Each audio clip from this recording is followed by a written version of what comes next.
Hey everyone, and welcome back to Full with Value. I'm Valerie Bercier, and this week we're going to talk about speed control and how it affects your lane play and ball motion and carry percentage. So stick around and find out. This brings up by 12. Has it. Really good look.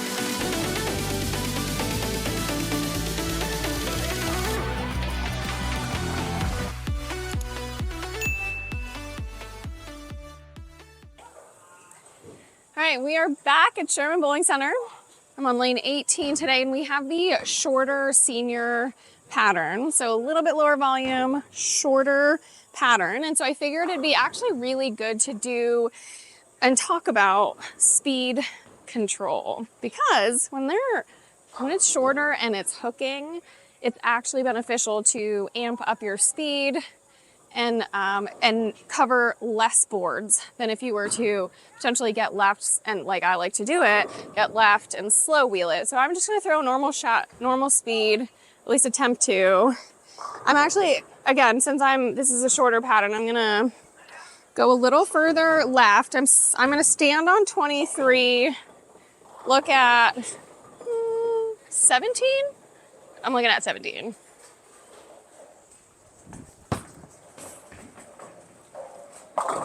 Ooh, 4-pin. Okay.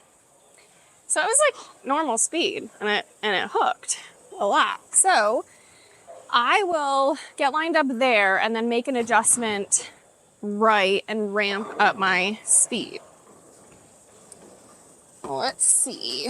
I get to use the reset button this time since I'm not on lane 20. All right, I'm like 2 and 1 off that shot. So I'm gonna look at 18 and I'm standing on 25 now.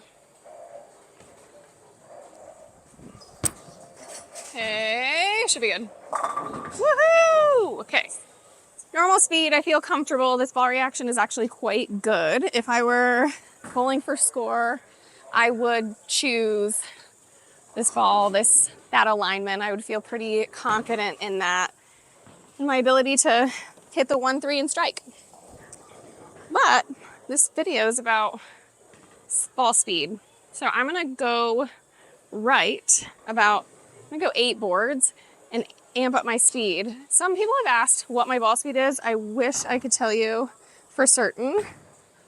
I don't even think, this might actually tell me, but I don't have the scores on the right way. So we'll go 8, right. So I'm gonna stand on 17. And I'm gonna actually hold it up further and then push it away faster and walk faster to the line. That's exactly how I'm gonna throw it harder. You just wanna, sometimes people will even move back a little bit down the approach so they can take bigger steps and amp up their speed that way. And then the opposite is true. If you wanna slow it down, you can move up on the approach, take smaller steps, walk slower. All right, so back to the alignment. 17 over here, holding it up higher. You can even stand up taller too. That might make you loft it, but all right, I'm gonna walk fast and hit, I'm looking at 12.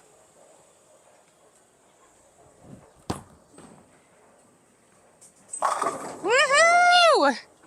17, oh, I only slowed on 20. I'm drifting 3 boards today. So walked faster, so that was 8, right?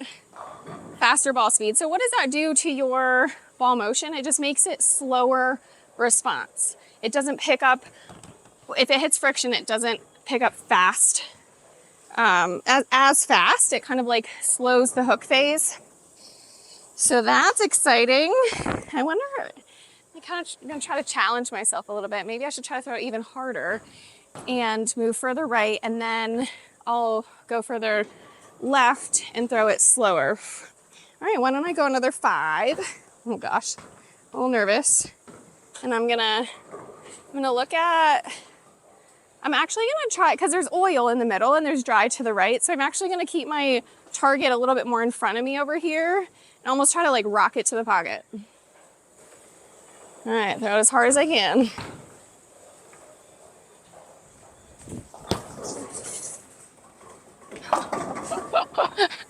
You said it didn't split.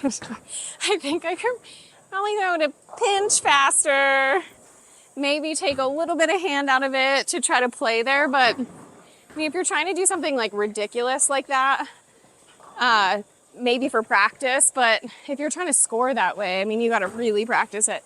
But either way, this is a really good indicator of like how, and kind of some cues that you can think about when you're in competition. Do I need to, you know, just ramp up my speed, maybe stay in that same spot for a little bit longer instead of migrating left?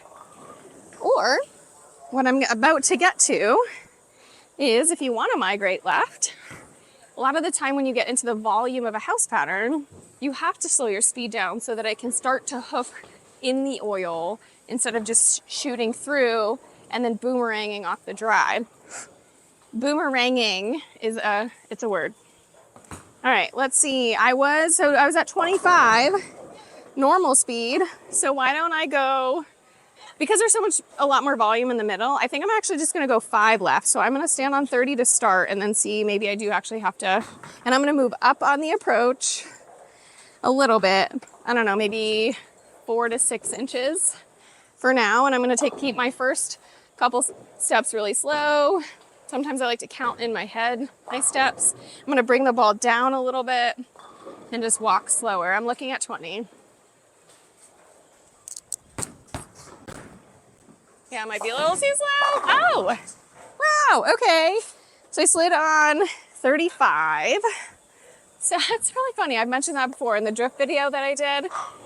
When I'm further left, I drift more. So that one I drifted 5 instead of 3, like I was further right. So that's kind of interesting. All right, so I slowed it down.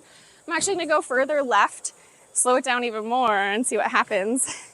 So that just, again, it allows it to pick up in the oil sooner, blend the pattern better. The more forward you are, like the less twirly you are, you'll be able to shape it. Like see a slower hook window, it'll roll. But sometimes when you are further left, if there is friction in the front, you will have to kind of twirl it to get it through. But house pattern specifically, you gotta kind of get it to read in that oil. So let's go, gosh, I'm gonna try to go 5 more left, move up a little bit.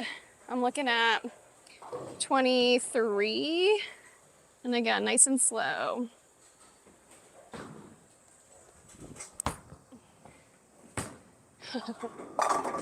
Woohoo! And I slid. I mean, I was pointing this way because, again, trajectory matters. Gosh, what is that? 38 and a half-ish. My toe pointed toward my target. I had some questions in the comments on a couple other videos about moving my feet. So if I'm trying to play straighter, again, hips, center. If I'm trying to open my ankles, I can even, you almost want to like face your target. So sometimes I even move my heels a little bit too. All right, that's it for today on increasing and decreasing your ball speed, how it affects your ball motion and carry.